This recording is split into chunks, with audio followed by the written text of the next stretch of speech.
It's a silver fox office for the box office foxes. It's a silver fox office with Elsie and Mike. Kia ora, welcome to the Silver Fox office, where we're on a quest to find the foxiest old guy in cinema. I'm Mike. And I'm Elsie. Oh, we're back at it. We're back. We've gone back for another episode. Just when you thought it was safe to get back in the water. Just when you thought you'd escaped us, we return. I mean, you could escape us by just not playing it, but don't do that. You can. We'd rather you didn't. I would prefer you didn't. How are you doing on this hot day? It's really hot. I did not realize how hot it was until just now, and I'm like, oh, actually, I'm a sweaty Betty.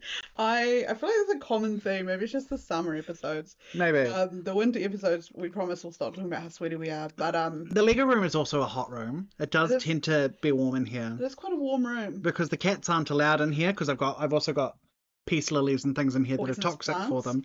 So they're not allowed in here, so it doesn't get as much air. The poisonous plant room. Yeah. The Lego room. My poison ivy room. No, I'm pretty good. I can't complain. How about you? I'm good. I'm well. I'm tired. Yeah. I'm not quite sure where I am. You know what I mean? It's been a week. We're all over the show. So what have you been watching this week? Oh, I'll tell you what. Watching, reading, listening to. I've forgotten all of it. Just give me a second. One thing I can talk about. I've been listening to 2 podcasts. So I've been doing a lot of. I've had some time off work, so I've been doing a lot of Lego in my room. And when I build Lego, I often will put on a podcast. So I've been listening to 2 podcasts. I've been listening to David Farrier's podcast called Flightless Birds. Okay. Or Flightless Bird, sorry, which is where he is. Do you know David Farrier? No, but I'm Googling him. David Farrier is a New Zealand journalist. He directed the films Tickled. Oh, I know Tickled. And Mr. Organ. I haven't seen Mr. Organ, but I know Tickled. He also did Dark Tourist, which is on Netflix. Incredible. He's really, really cool. He's sort of like the New Zealand Louis Theroux. Very nice. And he's great. He's really cool. So his podcast is about him living in America and sort of just examining the differences. He is. He's a good-looking fella. He examines the differences between American culture and New Zealand culture. Ooh, it's really interesting. It's very funny and light. It very seldom gets into really heavy. Which we need sometimes. Yeah. And the other one I've been listening to is Ghosted by Ros Hernandez, who is a... if you listen to the earlier episodes, she's Ros Dresfilez. So she was a drag queen. She now identifies as a transgender woman. And she basically focuses on like ghost stories and telling ghost stories and examining ghost stuff. It's very silly and very funny. She also does a TV show called Living for the Dead, which is like a queer-centric ghost hunting show. So it's like Ghost Adventures, but full of queer people who don't take it as seriously. Really great. That's on Disney Plus. So that's what I've been listening to. If you love queer people, if you love ghosts, both of those podcasts actually touch on that, so that's fine. What more could you want? Yeah. Reading wise, I've read a couple of books. So the first one I want to talk about is The Hellbound Heart, which is the book written by Clive Barker, which inspired Hellraiser. And he also directed Hellraiser. Yes. So it's just a really short book, and it's quite similar to the movie. Okay. It's just so good. The writing is beautiful. It's really, like, I don't know, it just has a really cool atmosphere to it. Perfect. It's a really fun, easy read. It's like 100 and something pages. Oh, it's beautiful. real breezy. Highly recommend that. And the other book I want to talk about is Mongrels by Stephen Graham Jones. Okay. Stephen Graham Jones is if he's got a book coming out, it's a buy now for me. He's that kind of author. Okay. I love him. He's Native American. I think he's Blackfeet tribe. Okay. And so he writes a lot of horror that often has a Native American slant to it, and also often has Native American characters and themes and sometimes mythology and stuff like that. And his writing is so strange and so cool. And Mongrels is basically his werewolf book. And it's about a trio. It's a little family. It's a nameless narrator who's like, I think he's the first. He sort of varies in age because it follows him throughout his life. It's him, his aunt, and his dad. No, his aunt and his uncle, sorry. And they are a family and they're all werewolves. And sort of the law of it is that you're born a werewolf and it's sort of like puberty, right? Yeah.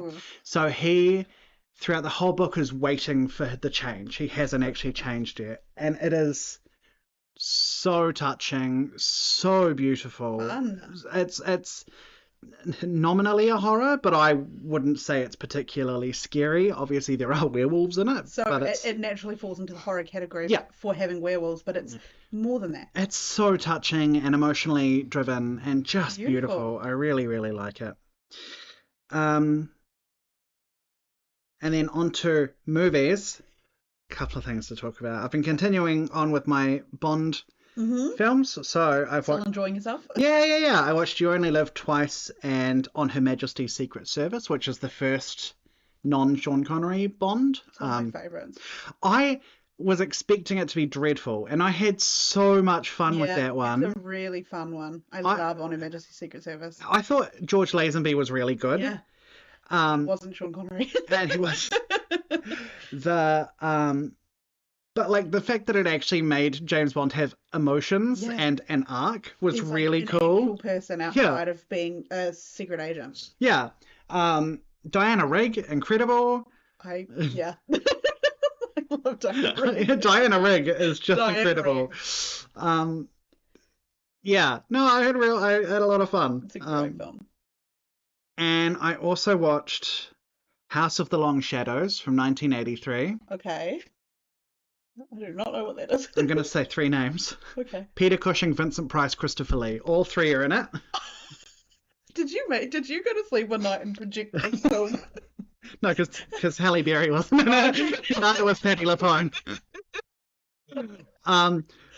No, it's a horror comedy, and I'd been meaning to watch it for ages because obviously it's got three of my all-time favorite actors in it. And they were all really good friends in real life as well. Fun. It also has John Carradine. Oh yeah, okay. And Desi. Desi Arnaz? Yes, he's also in it. Naturally.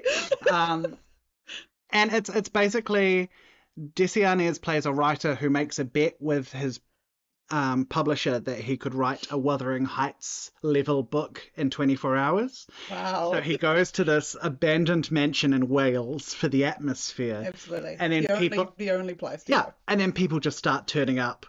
And then people start dying. And it's meant to be really... It's a horror comedy. It's very campy, very silly. At one point, Vincent Price does say, "Please don't interrupt me while I'm soliloquizing." Perfect. Vincent Price calls Christopher Lee a bitch at one point. In a really catty way as well. He does the full, like, bitch. It was, look... I think this movie was made just for you. I think you're the target audience. The thing is, though, I just wish the writing was better. Oh. The acting is great. All three of them You've got are some very strong actors. Yeah. They're all incredible, and they're all obviously having the time of their lives. Which is what you want. But I'm just like, I just wish that it was obviously trying for campy, but I wish it was a little bit more heightened and a little bit, I don't know, it just felt like it was lacking something. Right. But it was still fun, and it was worth it. Yourself. Worth it for my That's boys. And the last one I want to talk about is The Monkey. Oh, you went to see it? I went to see The Monkey. Did you enjoy it? So The Monkey is a horror film from this year. One or the other. Released in New Zealand this year, based on a Stephen King short story, so of course I had to go see it. Naturally. Okay. I cackled throughout the whole thing. I did not expect it to be so funny. Okay. It was so... The tone took me a little while to get used to, and then once I did, I was like, this is nonsense. What a dang treat this is. So it's just, the kills are so gory. Because it's Osgood Perkins, isn't it? Yeah. The kills are so gory. so gory, over the top.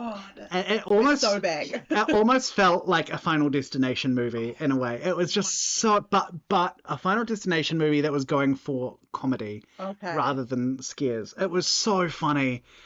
I did like there was one bit. Theo James is in it, and He's so hunky. he plays his own brother, so he's giving a double performance. There's one period where they were having an argument where I did find myself falling asleep a little bit, but I don't think that was the movie. I think that was me. Generally being tired.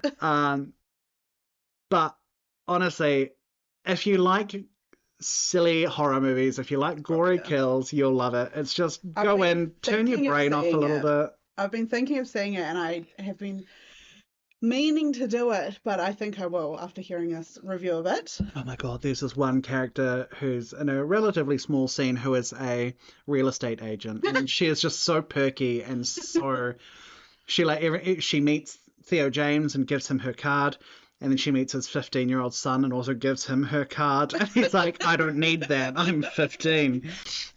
She's like, you never know. Yeah, honestly. She's like, give it 15 years, you might. Just a treat, just a dang blast. I'm so glad. Yeah. What about you? Okay. So I don't know if anyone recalls, I can't remember which episode it was, but I mentioned a wee while back that I had watched The Lovely Bones and I wanted to read the book, but I went looking for the book in my parents' roof and I couldn't find it. Right. I went to an op shop yesterday and I found it. Of course. So I'm going to start reading that soon. Well, because you could have borrowed it from here. I could have, but I could have also spent $3 at the op shop. All right. I'm just saying now you're $3 out of pocket. I am. My late fees aren't that expensive. It's very kind of you. So what have I been watching? I actually just checked my letterbox. I haven't been watching a hell of a lot apparently, but that's okay. So literally the night we finished recording the last episode, I went home and watched Jurassic World 2015. Yes, I saw that. It was so good. I needed to after watching Jurassic Park. I watched Jurassic World, still holds up. How did you feel about it now that you've seen Jurassic Park? There was so much that made more sense, and I was like, oh, I know that, or like, oh, that's the thing from that. Did you like it more, or did you like it less? Were you like, oh, it's not as good? I still liked it more. Okay. Maybe not more, but like on par with it. I was still like, this is fun. This is really good. Okay. I just love the scene at the end where like she goes and gets the T-Rex.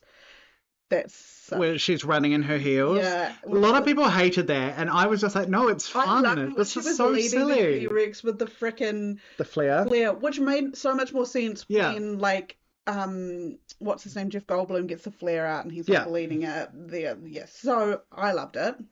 I really like the moment where.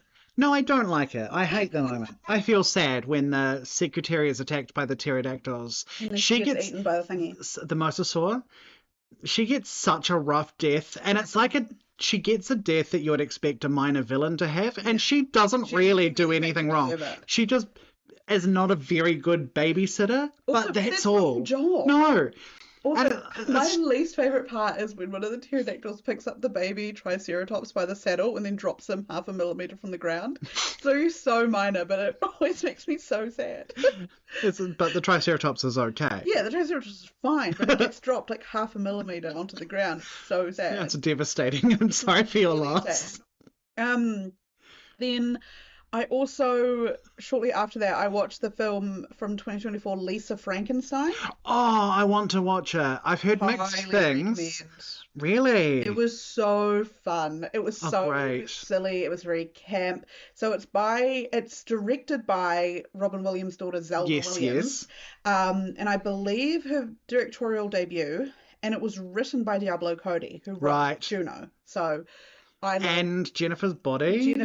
So she's also got like horror credentials there, right? She's written a lot of good stuff, and it's very much on. So I was a little bit worried because like, yeah, it had Cole Sprouse in it, and I was like, oh, okay.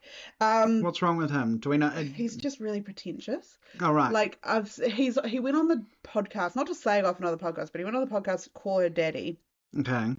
And he's like, I'm pretty sure he's like smoking inside while he's recording it. And he's just saying a bunch of just like self-aggrandizing right shit. Anyway, so I was really worried about that, but it's actually like it's so it it's a film that knows exactly what it is. Like it doesn't try to be anything more than it is. It's super silly. It's set in the 80s. It's really fun. Okay. Like it's really, really fun. The whole concept of it, like she and the main girl is so fucking weird. And that's Right. perfect because it's proper weird girl representation. I feel like there was because it came out or was sort of announced around the same time as Poor Things, right? Like, I remember them Probably. both being sort of in my feed at the same time. And probably people drew comparisons And I feel like it lost a little bit of traction because because of of that. Poor Things, It because def Poor Things was so good. it didn't get the launch it deserved because honestly, like it was really fun. And there's what was great about it is like it's like a comedy, right? And so it's treated as a comedy, but also the characters like within the film still take aspects of it seriously. Right. So there's this bit, and I'm not going to spoil it or anything, but there's this bit where one of the characters has been traumatized, right? And our main character, Lisa, is still trying to talk to this character like nothing happened Right. and like just have this heart to heart. And so she's reaching out, she's trying to like touch them and like pat them on the shoulder and reassure them. And this character's sitting there like fucking traumatized.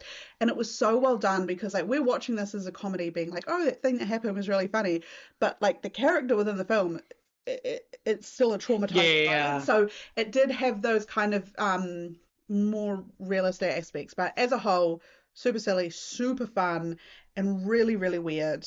And yeah, I loved it. Oh. I recommend you watch it.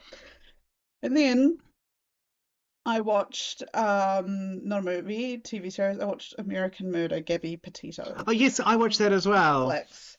What did you think? I thought it was okay, but the part where they used AI to That was so recreate her strange. voice from her letters was fucked up. That was so It was so upsetting. And I was just like, imagine her family hearing this and being like, oh my God, that's Gabby's voice. uncanny. Like, what the thing, and I don't know, as I'm getting older, a lot of the true crime documentaries, I'm watching them and I'm like, oh, these girls are just my age. Yeah. Like, it's like this girl was like months younger than me. Yeah. And so that's always a really weird thing to like reconcile with because it's like, oh, like we grew up the same. Like, what's like separating that from being you type thing. But I was so blown away. Like, at the end, her father was talking about the term missing white woman syndrome Yes, yes. and how initially when this like term was brought up to him, he was like really upset by it because Yeah. he thought that, he felt that people were just reducing his daughter to being a missing white woman. But Just then, makes her another statistic. exactly. But then he took the time to understand that and now is using his position to advocate for missing women of color. Yeah. And I just think the kind of person you have to be to suffer such a tragedy and then turn around and be like, okay, what can I do for other people now? Yes. Is fucking incredible. Yeah. And I sobbed my eyes out watching that documentary, especially when like her four parents were all talking about it. And it was like, that girl was just so loved. And Yeah. then there was this fucking guy who felt that he was entitled to her. Like he and then his fucking parents protected him. Yeah. I was so angry and I cried so hard. But, as far as Netflix documentaries, true crime documentaries go, I Not thought bad. it was very informative about her and her life, and I like that it focused more on her than it did on. Yeah. And the cops. Oh my God. That, yeah. And the one thing that I kept, because I was yelling when I was watching it, because I'm normal about my Yeah, consumption of media, I was yelling because it's just like, just fucking admit that you hate women. Yeah. I just wanted to I just looking at those cops, I was like, just fucking admit that you hate women. Yeah. Because you were listening to them on their body cams talking about her, and it was like, yeah, let's put him up in a hotel, leave her on her own in a fucking van. Yeah. Somebody saw him slapping her. Yeah. And then they're banding together being like, I think she's the aggressor. Bro, just fucking sign her death warrant now. I mean, it's one of those things where like She was saying that she was the aggressor, but it's like you've got to be able to know that Gotta be able to even though read you it. separated her from her partner, by a matter of meters, and you're expecting her to be like, no, help me. Yeah. You He was need standing to. right over there. Yeah. And that's the thing, like and also the way she was saying, like, I was the aggressor, it was just had all the hallmarks of being like, no, it's my fault. He hurt me. Absolutely. I deserved it because da-da-da. And it's like, how the fuck are you gonna call yourself trained law enforcement professionals when you stand there and you can't even read the fucking room? Yeah. So, and his parents helped sort of like cover it up a little bit. His parents drove me insane because I know it's all about like, you love your kids to the nth degree or whatever, but she was somebody's child too. Like she had parents. Look, my parents, if I was in that situation, they'd be like, nah, you're on your own, mate. Yeah. 100%. If I was they would still, love me and support me and visit me in prison or whatever, but they would be like, we're not. Yeah. Covering for you. There's a distinction with like your parents where it's like, and hopefully like we'll always love you, but we may not always like what you do. We don't have to support your actions. Exactly. Which is how I feel about you a lot of the time. Yeah. I'll be honest. Exactly. You love me.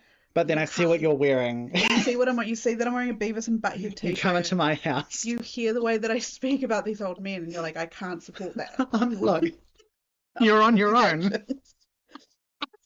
All right, Mike, tell them what a silver fox is. Get on with it. Do you want to talk about the Oscars, though? Oh, actually, yes, please. You messaged me, like, on the day I'd be like, I can't wait. And then now I'm like, who cares? It's been a week. No, So fuck Amelia Perez, I think, is still... Yeah, fuck Amelia Perez. Because here's the thing. Amelia Perez is a French-made musical film about Hispanic and Latinx culture, right? Yeah, I think it's about Mexico specifically, and Mexican culture, itself, and then about transgender, people, and yet so many members, so many Mexican people, so many trans people have just denounced this film. Yeah. And anyone that's enjoyed a musical fucking hates it. And I think also the point? The cast, none of them are Mexican, right? Yeah, so apparently in Mexico, and this is just, a white man talking who's never been to Mexico, but apparently they're singing and speaking Mexican and really bad accents, and apparently Selena Gomez in particular is almost indecipherable and really hard to understand for a Mexican. To hear that. Also, I've not seen the movie, I'm not going to. The bit that's like crazy to me is that song, and I sent a clip of this to Mike because like this song has been plaguing my mind. It's the one where she's like, I want to know about change operation. Penis to vagina. Like you can't look me dead in the eye and be like, that's a serious song for that movie. I mean, Jared compared it to Repo the Genetic Opera. Have you ever seen Repo the Genetic Opera? I'm obsessed with it for ages. And honestly, I sent this to Cass and she was like, he's right and he should say it. And I was deeply offended because I also love Repo the Genetic Opera. But it's not good. It's not meant to be good. So I'm like, you'd never put Repo at the Oscars. The other thing that so when I watched the Oscars, anytime Sean Baker or the cast of Anora, also I'm going to see Anora this afternoon. Okay.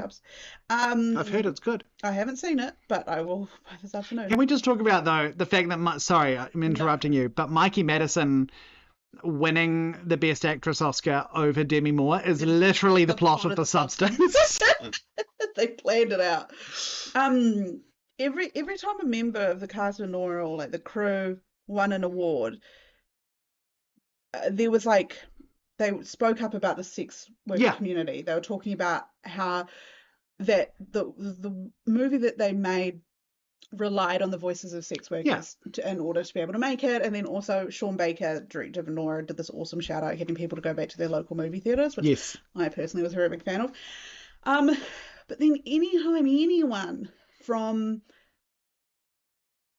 Amelia Perez one, which there was just no mention of like the trans community or No. anything like that. And it was like, okay, cool. And then why the fuck was that lady singing? She sang. The singing was so cringy, so uncomfortable. I could not believe that. I was messaging with Cass, and I was just like, oh my god, I can't believe it won. And she was like, did you watch the clip? And I was like, no, because I'd just been reading. Yeah. She was like, go and watch the clip. Watch it. Fucking watch it. So I watched it at work. Amelia. I was just like, what key are you in? She's not. What? She left her keys at home. Jesus. Yeah. However, there were some ones in it. I was actually, Adrian Brody pissed me off because that whole thing. Did you watch his acceptance speech? No. So Adrian Brody's doing his acceptance speech. They start playing him off with the music, right? He literally tells them to stop playing the music because I've done this before. We get it, bro. You've won an Oscar before. Then he's like, I'll keep it brief. I'll wrap it up. He talks for 5 minutes. Can I just say, when Patti LuPone won her 2008 Oscar for Gypsy, they started playing her off, and she started shouting, "Shut up! It's been 39 years," because that's how long it had been since her last one. So I hear what you're saying. However, I would be a hypocrite to disagree. Not Patti LuPone. No, you're right. I think you need to understand that they're two very different people. You're very right. Very correct. But I was, let me have a look here. I was very pleased to see there was one more I wanted to talk about. I'm Mikey Madison. Whilst I probably would have preferred it to be Demi Moore, obviously, I was still pleased that it was Mikey. Because I think being 25, this is not only your first nomination, but also like one of your first like big like feature film leading moments. That's fucking crazy. Yeah. Kieran Culkin, I was pleased about. I quite like Kieran Culkin. Yeah. And also shout out No Other Land winning for documentary. Yes. I don't know much about No Other Land. It's it's a both an Israeli and Palestinian documentary made together about the fight in Gaza at the moment. So seeing that like win on such a big stage, obviously pissed a lot of people off. So, but no, I was, and also your movie Flow. I was happy with Flow, but I was also a little bit sad because I think it should have been Memoir of a Snail. I thought Memoir of a Snail was a better film, but Flow was lovely. Flow was lovely, and also those crazy Latvian folks. They were so excited. I was also quite excited because I'm like, he did a talk. The director, when I saw it, the director did like a Q&A afterwards, and I asked him a question, and I had a little conversation with him. So I was like, my mate, the old buddy. Can't remember his name. It's like Giles or something. Shout out Giles. Shout out Giles or something. Thank you, Giles. I am very happy that Substance won Best Makeup. I don't think anyone else could have. No, like there was literally no competition. The makeup was really good. I was also really glad that Wicked won for costume design. Yeah. I think that the costume design was incredible for Wicked.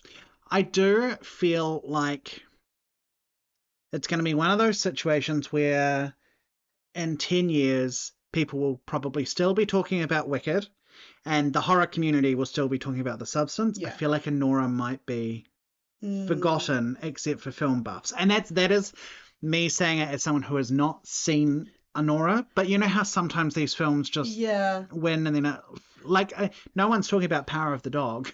No, who cares? But you know what I mean? Yeah. Like, I also think what I thought was interesting for Anora was the fact it was an independent film. Yeah. I sneezed. So I thought that was interesting. But yeah, I agree. I mean, I'll watch it and I'll see. I'll sneeze again. I'll see if I still agree with that sentiment after I've watched it. But yeah, I thought it was funny. Like sometimes I go back and I read through the previous like winners of Best Picture and stuff, and I'm like, oh, I've never heard of that film before. Yeah. Or I look at the other nominees and I'm like, wow, like those are really big films, and it didn't win. So you see. I did like that clip of Conan O'Brien be like, people are very happy that Anora won because it's nice to finally see an American stand up to an awful Russian man. once in our life. Like, it was something like that. Conan, actually, I was pleasantly surprised by some of his jokes. He did Yeah. have Conan's some good jokes. okay. Yeah. All right. Do you now want to explain what Silver Fox Oh, is? I'm sorry that we had a diversion into something you wanted to talk Yeah. about. Sorry you're sticking to my schedule. I should have fucking reminded you. I should just, afterwards been like, so no Oscar talk then, huh? That would have been devoted. Yeah. You would have made us turn the microphone back on. I would have been in the car. I would have been recording voice notes. Or the big screech, you're turning a car around. Right, so a silver fox, thank you for asking, is a man or a woman or a non-binary person who is over the age of 45, who is fuckable and grey. Yeah, pretty much. Yeah. Well put. I wanted to be succinct. Straight to the point. Normally we waffle. We're good for that. Yeah. No, but they don't have to be grey or silver-haired. Have the energy of it, perhaps. Yeah. Yeah. So Elsie, it was your fox pick today. My pick today is the hunky Kevin Costner. Yeah. So all the women over the age of 45 are losing it right now. Can I look? I'm going to be honest here. I'm so sorry. That's okay. So you told me Kevin Costner, and I was like, oh, okay. I don't really get it, but okay. I'll try. And I messaged my mum and I was like, oh, we're doing Kevin Costner. What do you think are his sexiest films? And she said, I don't think he's sexy. So I was like, okay, all right. And I looked him up and I looked at all these images of him with awful hair and awful facial hair. And I was like, I don't get it. And then I watched my movie and I was still like, I don't get it. I think this is a, like... Do you want to know my confession? What? That was me with Kevin Bacon. Yeah, I'm all not right. attracted to Kevin Bacon. Maybe it's the Kevins. Maybe, oh my God, maybe we have different We have our tastes. Kevin. What is it about the Kevins that are drawing it? They're driving us apart. See, I've looked at pictures of Kevin Costner now. I think he was hunkier, younger. Yeah. But they're still like, I've looked at him now and I've been like, still would. So what do you think? I almost think we should have something of like, if there is a disagreement, we should have like a name for it or a section or segment or something. I feel like we need to workshop something. The Kevining. Kevining. Name doesn't have to be Kevin. Oh no, it's another Kevin. Great Kevin. Yeah, we're having a Kevining right now. We're totally Kevined right now. We can't. We're totally Kevined. We can't see our way out.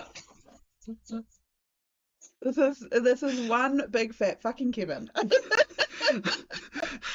We'll work on it, but I completely agree. I think we need to, because I also think, like, I'm surprised it doesn't happen more often. I know.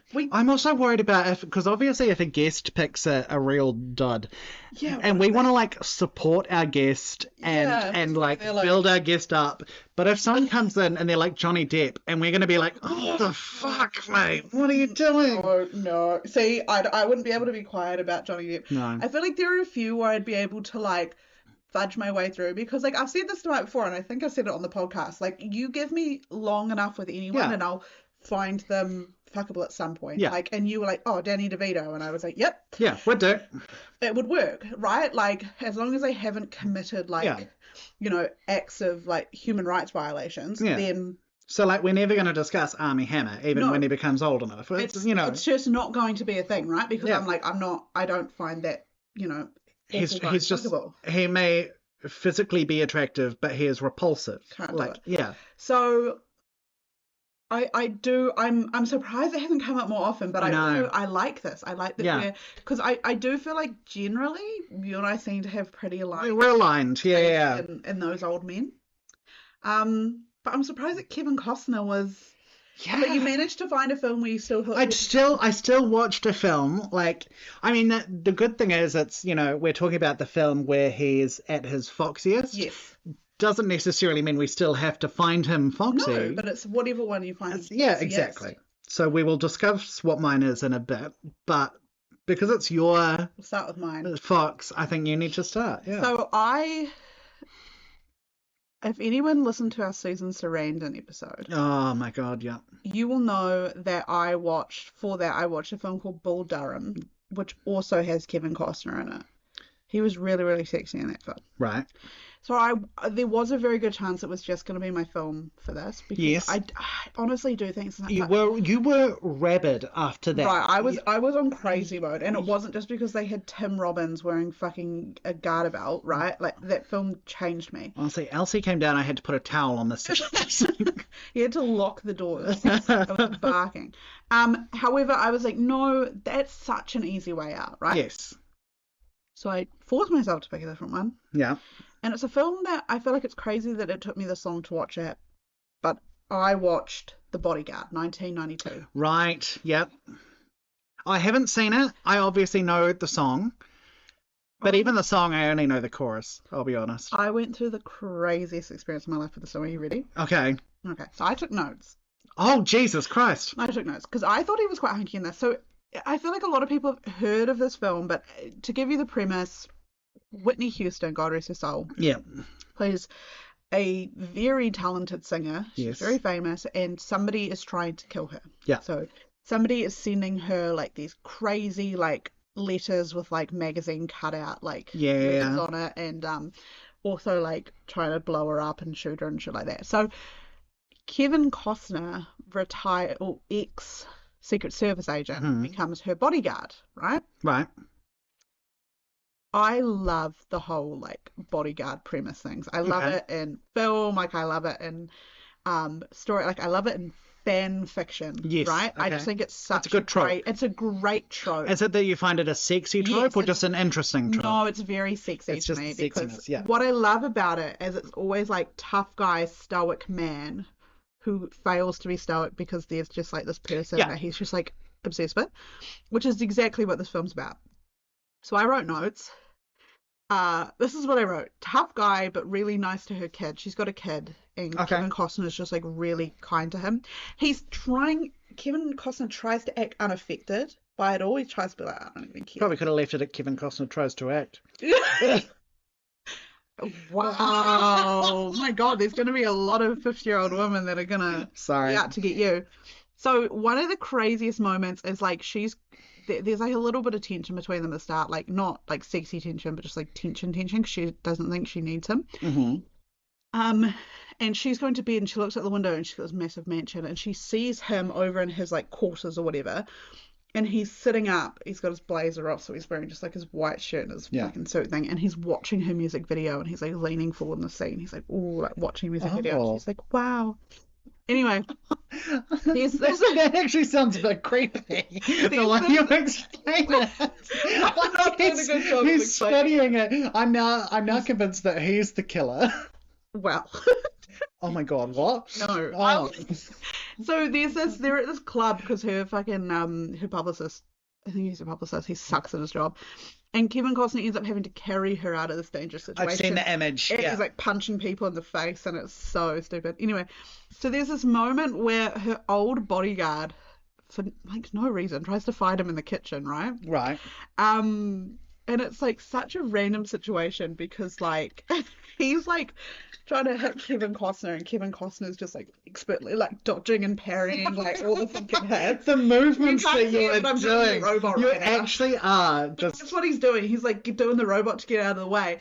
And there's this bit where Kevin Costner knocks the other bodyguard like onto his back and then has this like chair and puts the chair so like the rung of the chair leg is like over the guy's throat. And Kevin Costner's just eating a nectarine above him and he's like, yeah, sit. And then he like throws the guy over the kitchen bench, right? Throws him onto the floor. He's like smacking the shit out of him. He's still eating this nectarine.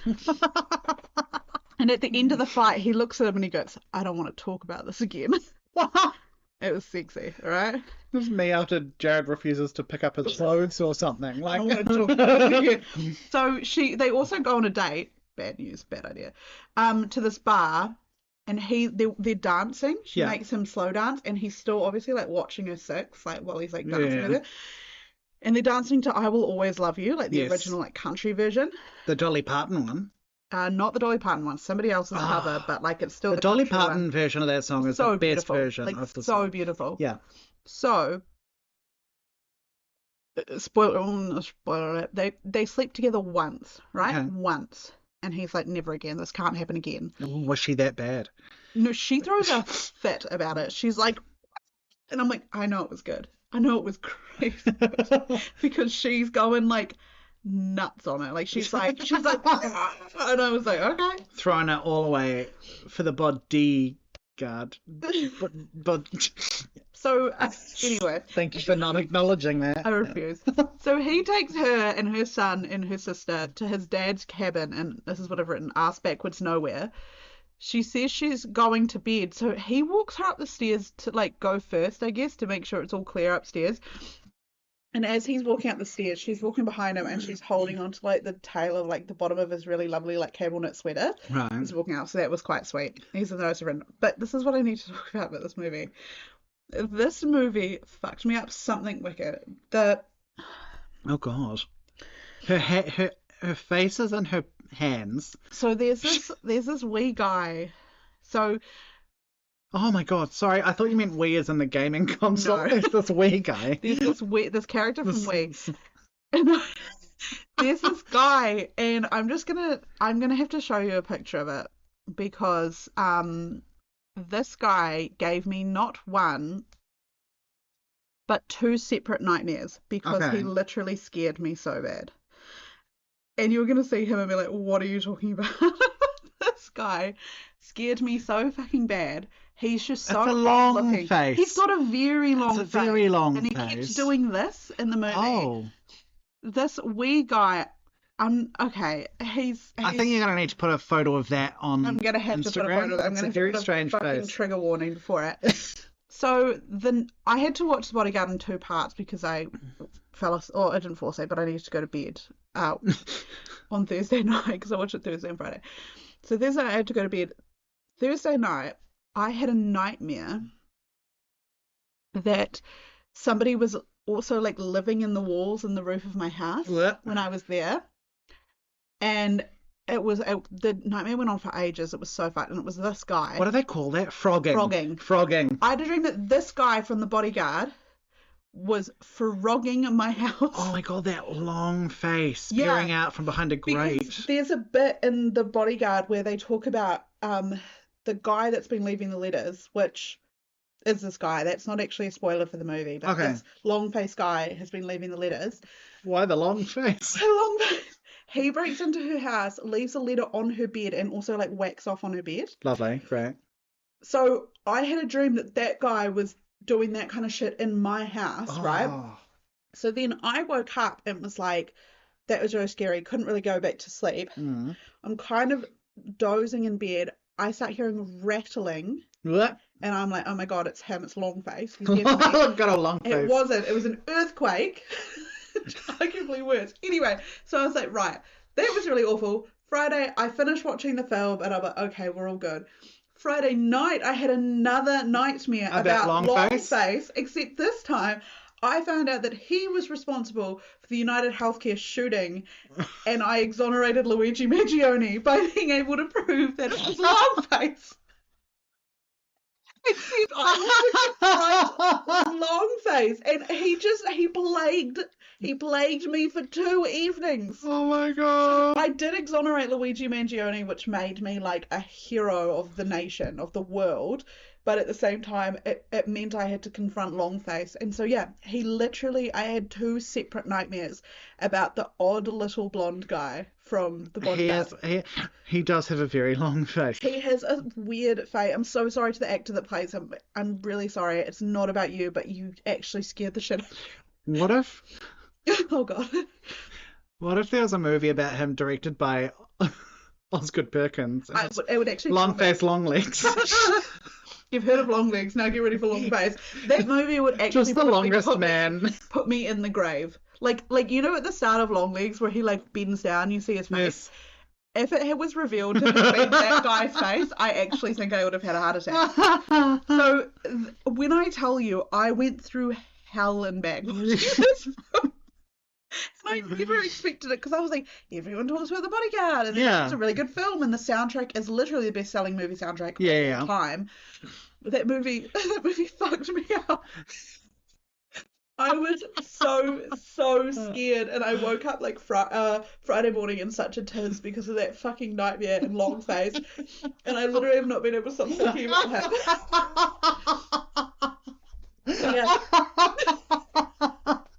I'm sorry you were so thank traumatized. you, Costner, for making me go through this, because technically it's your fault. This is now a anti-Kevin Costner podcast. This is anti-Kevin Costner, anti-long face. Anti-long face. Oh my god, I'm so sorry to that man. I'm so sorry to that man. It's not your fault that your face is that long, but fuck me, you're so scary.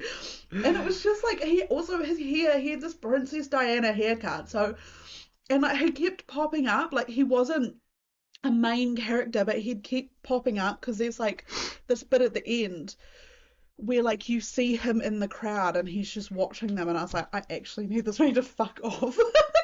Actually, every time I see him, it scares me so fucking bad. Oh, I think I just need to find out the actor's name. Yeah. It's Tony Pierce. I've googled this. Okay.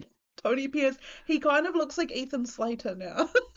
It's Ethan Slater, but he's got brown hair naturally. Tony Pierce. Is that actually his name? Maybe I lied.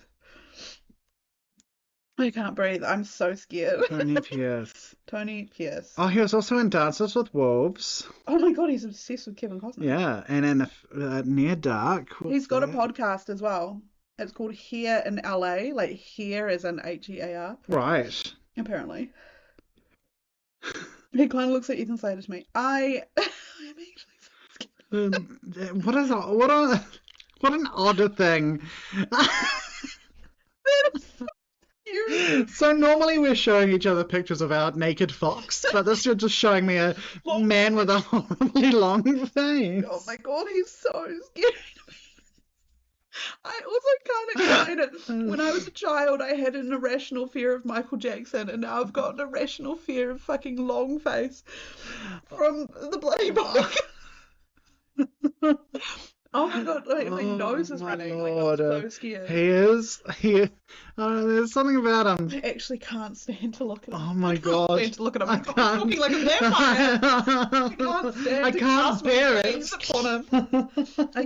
I cannot cast my gaze on this wretched man. So you need to hire Kevin Costner to I'm be gonna your be- bodyguard I'm against gonna long be- face. Because what if that's the trigger? What if like What if it's Kevin Costner's fault? God. Yeah, no, I'm actually like sweating now thinking You about are. that. You really are. Do you need a serviette or a flannel or something? Okay. So yeah, that was a fucking nightmare that I went through with the bodyguard. But what I will say is I think I enjoyed this film most because I think Kevin Costner was hunky in it. Okay. Very much.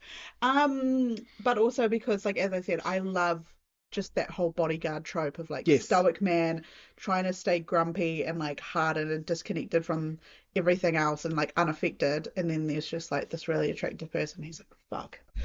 And it happens to be Whitney Houston, who I think it was also her acting debut. Yeah. She did a really good job. Like, you would not, I don't think you would have known that it was her first Is film. she dead? Yes, she passed away in 2012. Right. Okay. I still remember where I was when I found out she'd passed away. I was in my teenage bedroom, sitting on my bed, and it was 6 p.m. and the news came on, and the breaking news was Whitney Houston had died. And I could hear it because my folks were watching the news in the lounge, and I sprinted out to the lounge, and I was like, oh my god. So yeah. She falls into my unfortunate problem of not really knowing anything about pop music. So like a lot of these artists, I'm like, okay. I know that she had a lot of drug problems and her partner was abusive, and Yeah. I know bits and pieces. And unfortunately, her daughter passed away almost the exact same way that she did, which is so devastating. Was it overdose? Yeah, and in the drowning in the bathtub. Right. Both of Okay. them like the exact same way.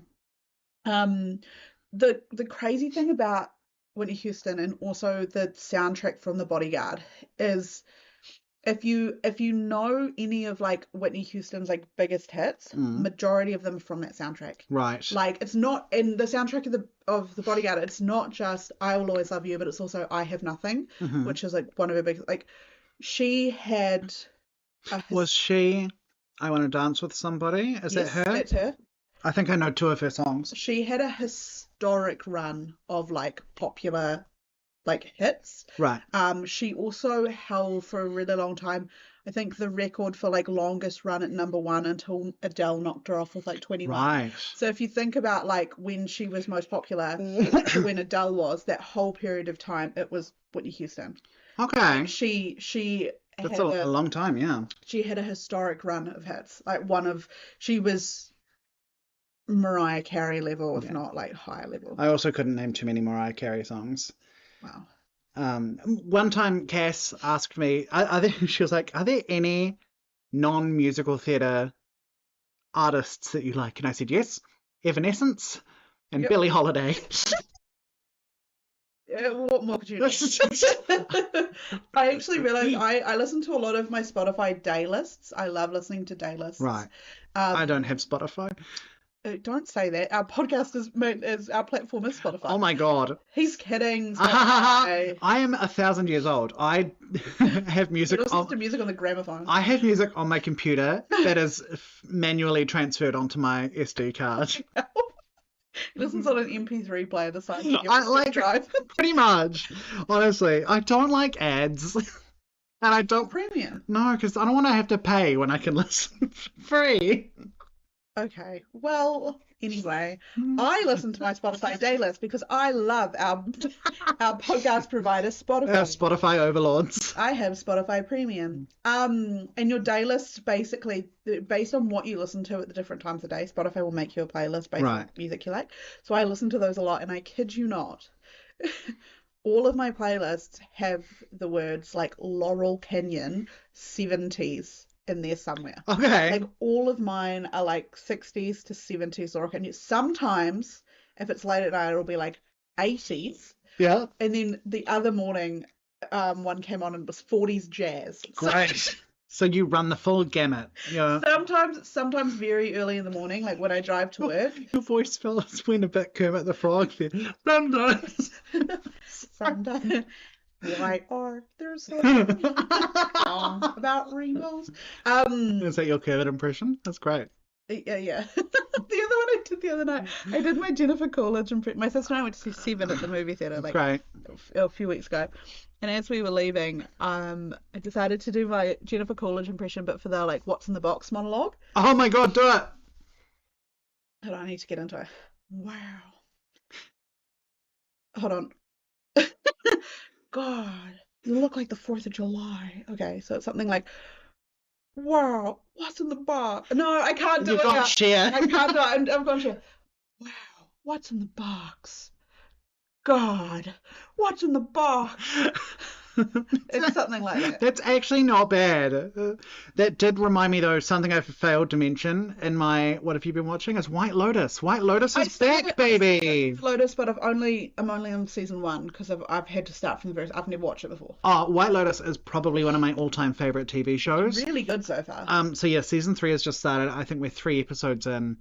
Oh my God, I love it. I'm excited to get to season 3 because I'm hearing everyone talk about it, but I'm only at like episode 4, season 1. Honestly, I don't even have a favorite season so far. They're all good, and they've all got really good casts. Like this one has got Parker Posey in it in season 3. Walton Goggins. Yes. Carrie Coon. I'm already seeing so many people in season 1 that I know, like just the fucking stacked. I love Connie Britton. Yes. Yes. And she like.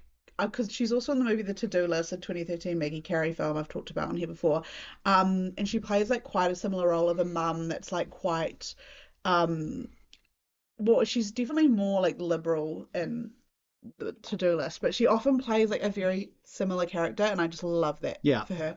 And Steve Zahn, Sydney Sweeney, Alexandra Daddario, like it's very good. It's just so good. Sorry, I totally threw you off, but I was just like, I really needed to mention this. Oh no. I don't remember what it's about. Kermit the Frog. Sometimes. What did I say? What did I say sometimes? Oh fucking knows. Anyway, Mike, what did you watch? I feel like I've smoked something. This is like off the rails in a way that we normally aren't. This is the result of Longface. He's actually poisoned my He's here. brain. No, don't say that. He's in the room. He's in the room. Can you see him? He's in the wardrobe. He's frogging. He's frogging. Frogging in the Lego room. He's frogged all over the Lego room. Don't say that. And there was like magazine cut. Oh no. Anyway, what's your movie? Oh, well, I think we were talking about Spotify. Oh.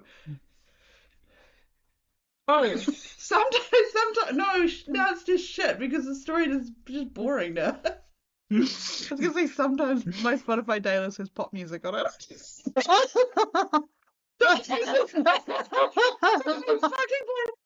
It was so anticlimactic that it unintentionally became the funniest answer I could have done. Oh my god.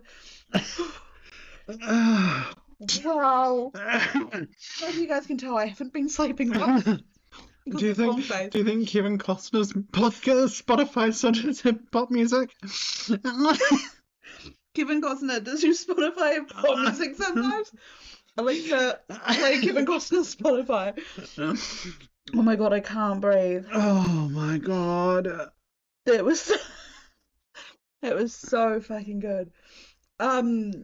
Yeah, sometimes I'll be listening and it plays this person called Tate McRae, and I don't know who that is, but she's got this song where she sings, it's called like Sports Car or something, and it always comes up and I always have to skip it because I'm like, I don't care about the song. And that was a story. Oh my goodness me. I genuinely can't breathe. That was really, really funny, and I'm sorry if nobody else found it as funny as we did, because that was fucking unbelievable. Oh, we were crying. No, we were like, doing literally. that wheeze laugh. Like, literally unable to breathe.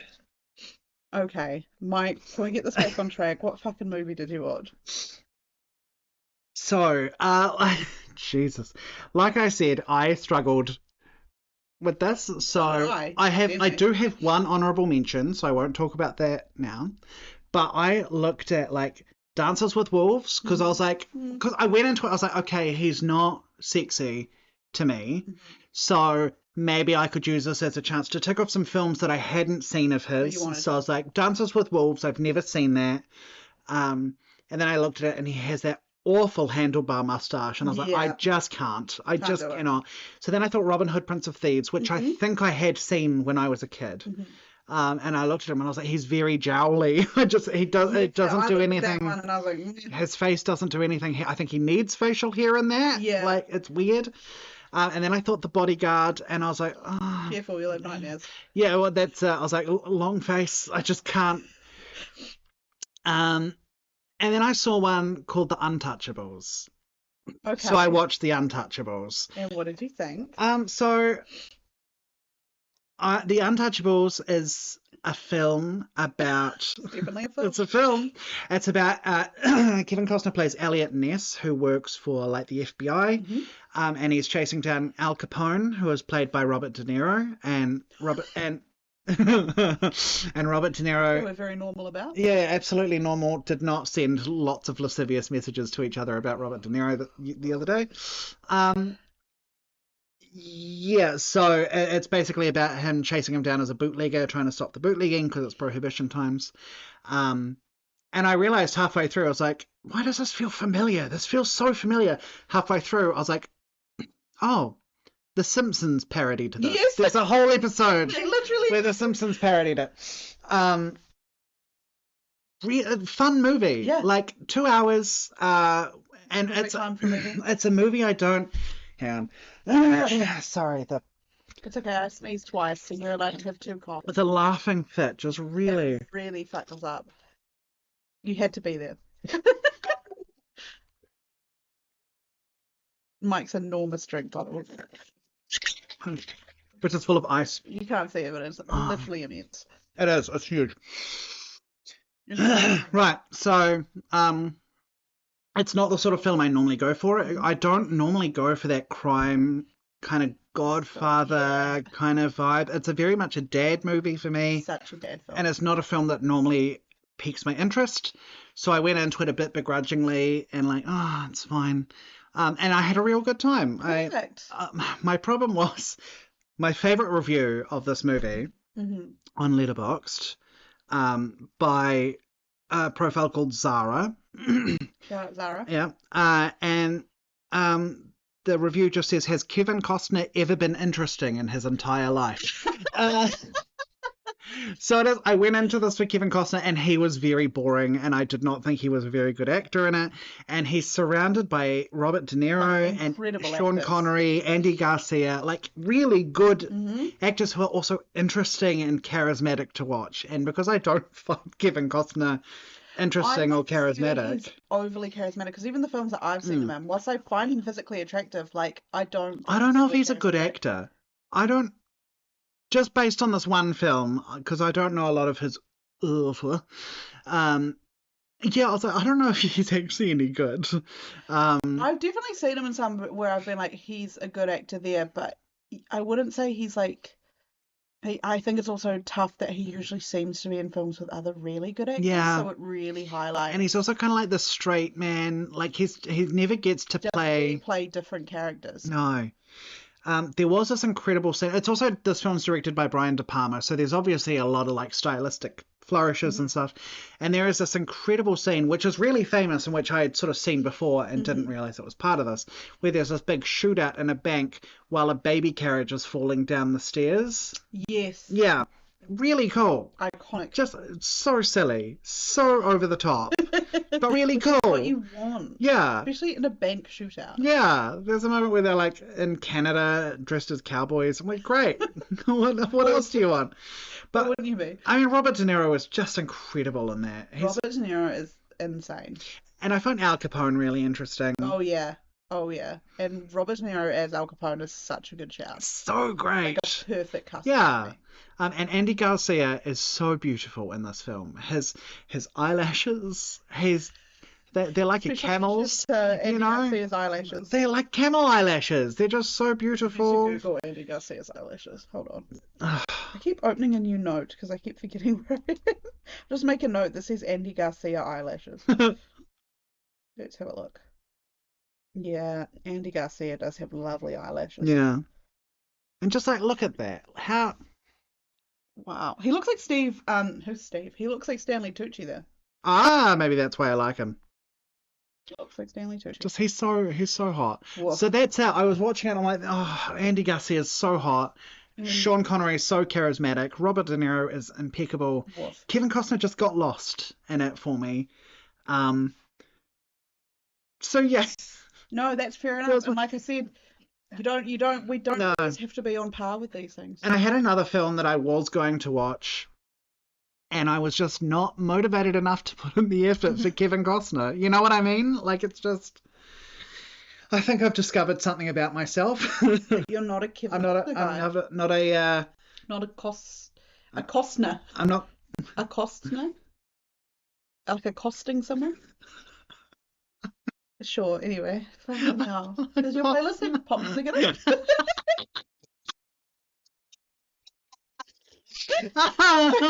Anyway, honourable mentions. This one has quickly gone off the rails.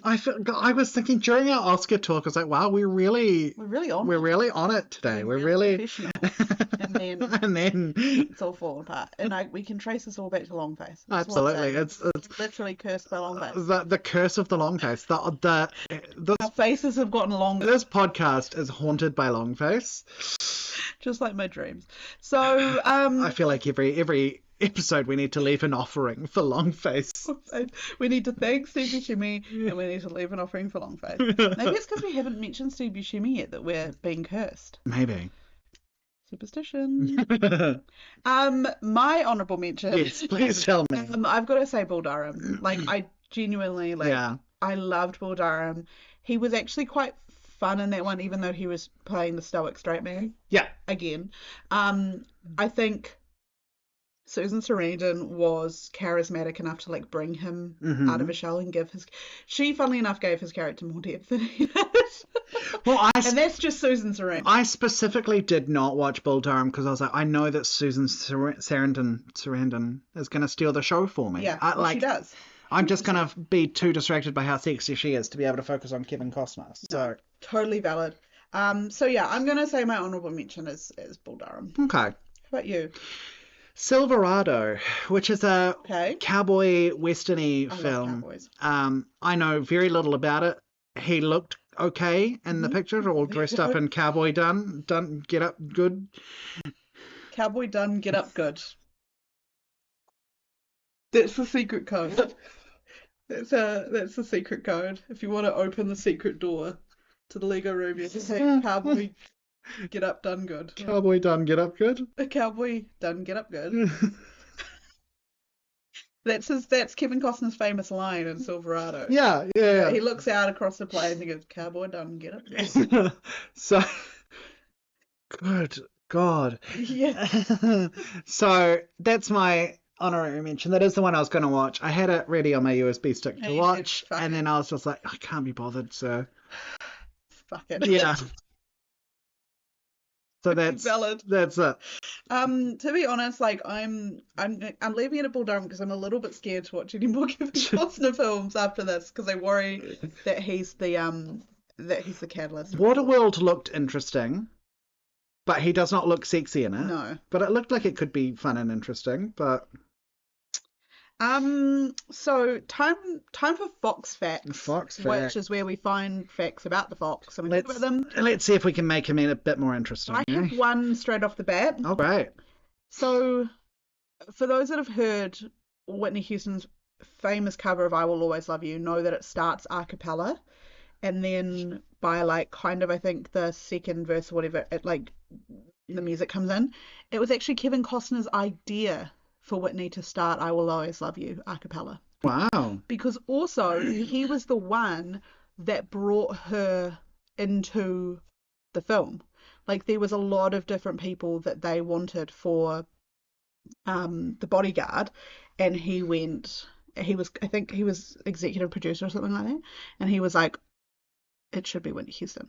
So we have him to thank for one of the greatest movie soundtracks of all time. I also want to say really before we get to these facts, and I've been keeping this close to my chest for a while. He's another friend of Reagan's. Oh no! He really loves Ronald Reagan.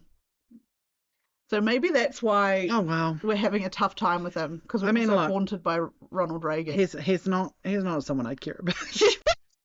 And this is not, as you can tell, this is not nearly as devastating as Clancy Brown. Yeah. This one is kind of like, he looks like he'd like Ronald Reagan. Yeah, he's gotten better though. I can say now he's a Democrat now, and he's supported Biden and Obama. So like he's had an up and up trajectory, but this one was also less surprising. Yeah. Now on to more positive facts. He's 6'1". All right, so he's got something working for him. He's 6'1". Right. So he's tall in real life, if not in my estimation. Yeah. I can see if we're being ruthless to this poor man. I don't think he'd care. I think he would probably hate us if he met us. Well, these guys are way too charismatic for me. This fact is actually less about him and more about me.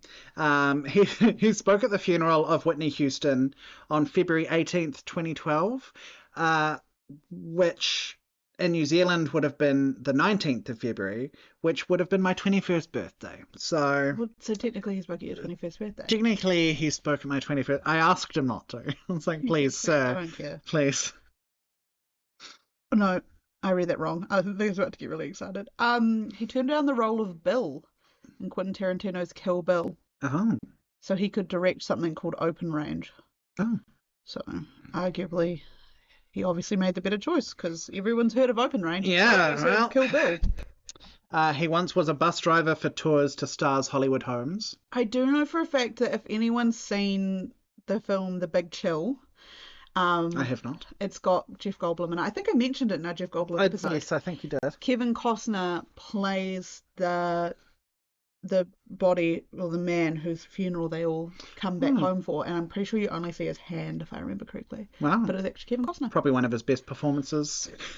That's where all his charisma was. He lived in the coffin. But yeah, like, just on this one, that he was once a bus driver for tours to Star's Hollywood homes. So I've now just started like a a note on my phone of because what I would like to do in each American state. Because my dream, if I had infinite money and infinite time, would be to do something in every American state. Yes.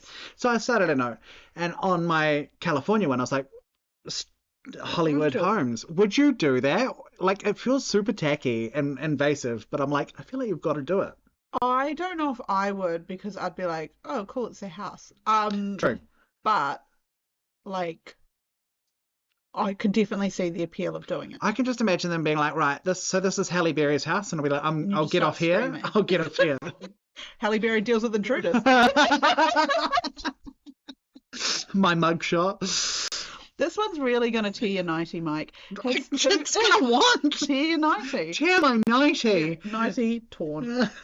Has 2 films on the American Film Institute's 100 most inspiring movies of all time. They are Dances with Wolves at 59 and Field of Dreams at 28. So you may not like them, but the American Film Institute believes it's mighty inspiring. Look, both of those are apparently good films, although the Dances with Wolves has got a bit of a reevaluation of like white man hero. Yeah, it's 100% right? white savior type thing. Let's see. Has twice taken roles refused by both Harrison Ford and Mel Gibson. The first was Elliot Ness in The Untouchables, and the other was Jim Garrison in JFK. You know what? Oh, if Harrison Ford was that role in The Untouchables, it would have been such a better movie. In a way different movie. Oh, I'm so upset about that. He's a former fashion model. Okay. He is such a... He loves Western films, guys.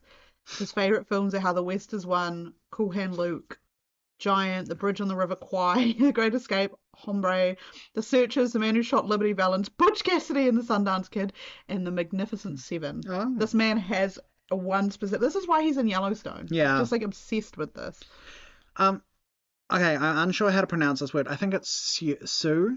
It's an Indian tribe, I think. Like Susie Native Willis. American. Yeah. The Sioux Nation gave Costner a tract of land after making Dances with Wolves. Costner built a golf course on it. Fuck. That feels... Fucking hell. A golf course. A golf course. The whitest thing you can possibly imagine. So, and just to bring it back around, Mike, you're going to love this.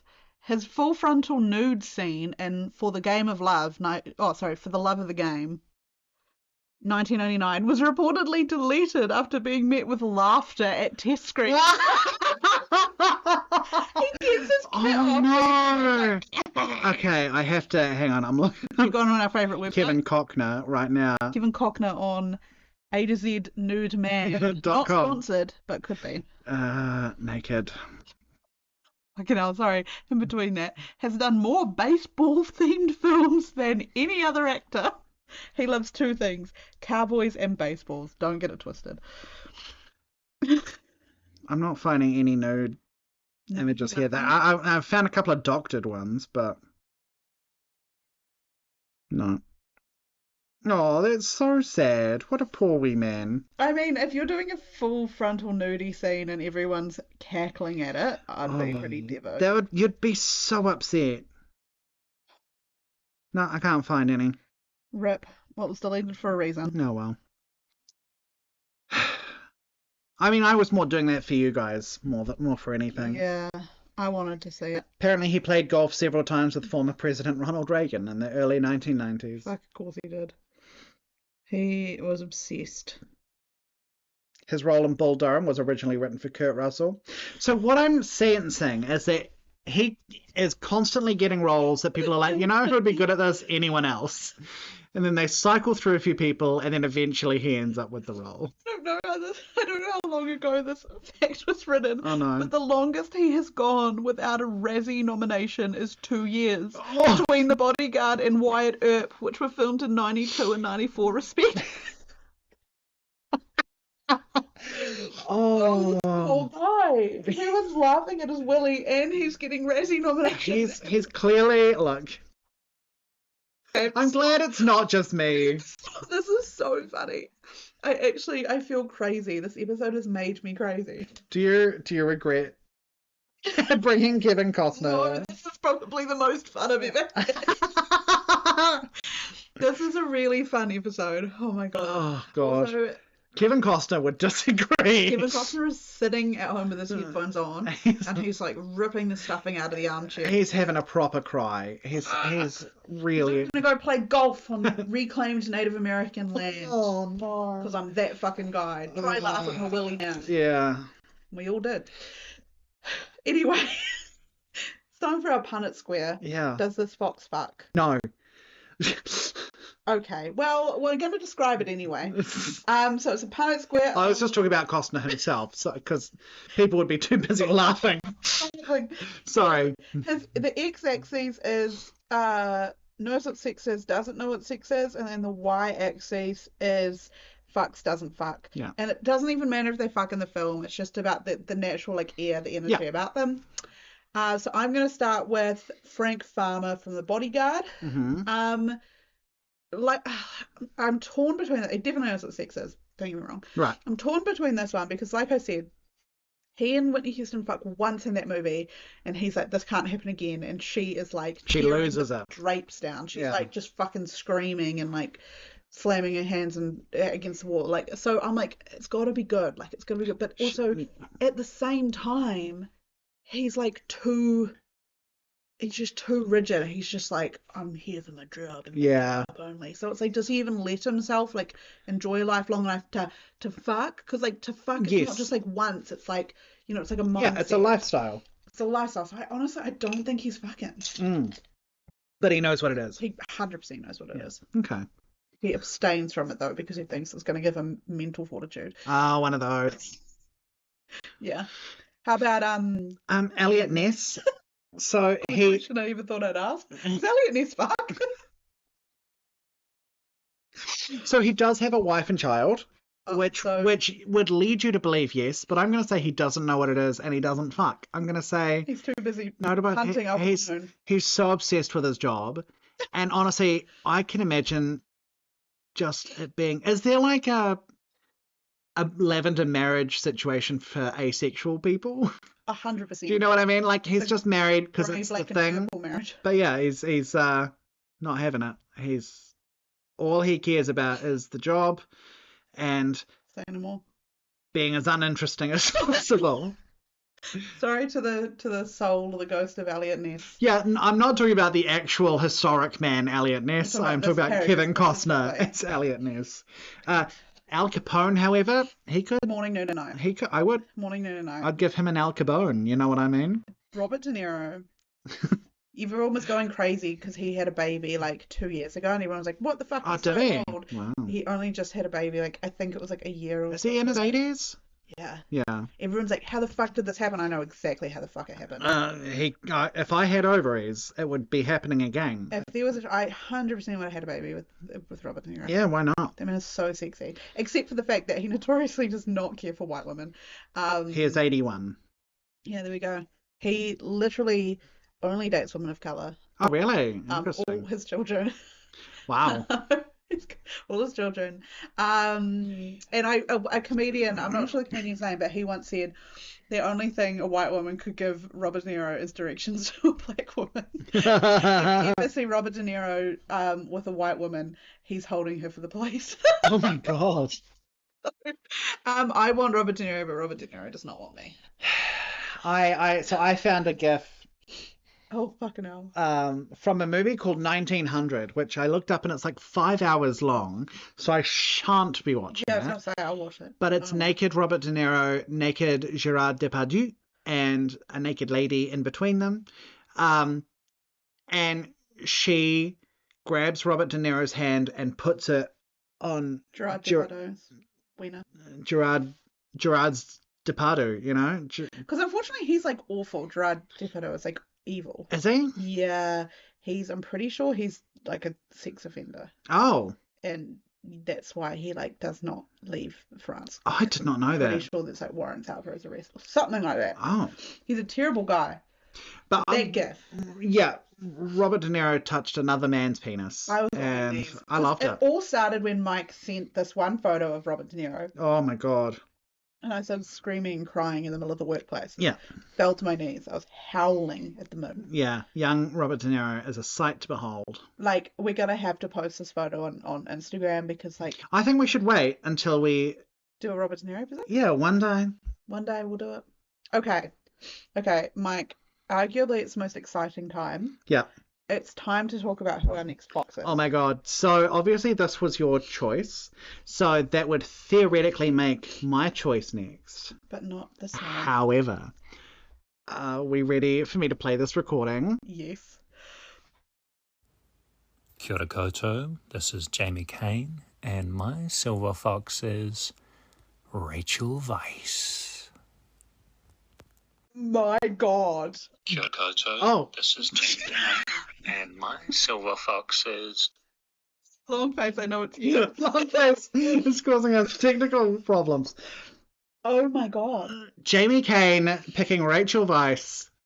Say no more. Oh my god, incredible choice. Incredible choice.